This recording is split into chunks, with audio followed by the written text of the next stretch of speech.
How bad is corrosion in the pipeline? Well, you have to find out several statistics in the world. As we speak, there are a lot of statistics to describe the different failure mechanisms that cause a pipeline. Let's say offshore pipelines, okay? One of the examples that I put in the slides is the value of internal external corrosion as compared to other damages. You will see the big chunk comes from corrosion, and to handle corrosion is very expensive because the thing is happening slowly with time and it's affecting your structures. Your structures is long and the post structures is just so small that you can't really stop corrosion immediately, and you've got to transfer all those hydrocarbon products that you needed because it's the money. So whether you want it or not, corrosion is always happening regardless of how you control to avoid, let's say, carbon dioxide or oxygen to come into the pipeline. You can never stop.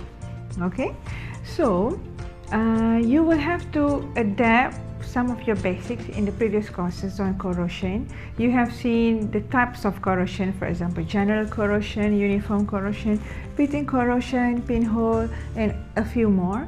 So those will always happen again in the pipeline. So it's an adaptation of what you have learned into a structure, which is the pipe. But try to understand also whenever you have carbon dioxide content from the reservoir is where you extract the oil. The oil is always from the underground. For example, offshore pipeline is always under the bed sea. That is where you find the hydrocarbon, the oil and gas.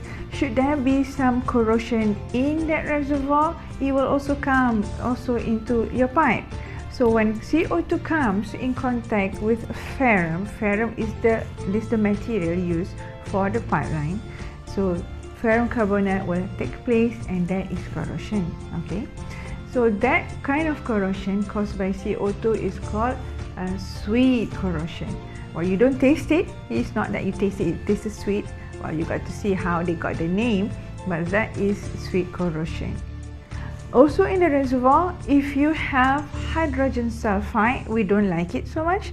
So, but sometimes it's there. In different reservoirs, the composition of the reservoir may vary. So if it's there and it comes into your pipe by the extraction process, then you may have another form of corrosion, what we call sour corrosion. We don't like it so much, but it's there. So read through what is the meaning of sour, what is the meaning of sweet, and how each other may trigger the pipeline in a different severity level. And now another part of that, when you have microbiological things, microbes or whatever inside the reservoir fluid, because the reservoir has fluid, so that will come along as well. So that will cause what we call SRB kind of corrosion. So those which you have learned previously in the previous lectures will come again in this topic. The cause may be slightly different because it depends on the environment. So read through and try to understand what are the mechanisms that are impacting to the cause, to the strength of your original pipeline, because we do not like any wall thickness reduction to the pipe. So corrosion will definitely reduce the wall thickness from perfect to be corroded. Whenever you have wall thickness reduction, definitely your pipe will not be strong anymore. Okay, enjoy.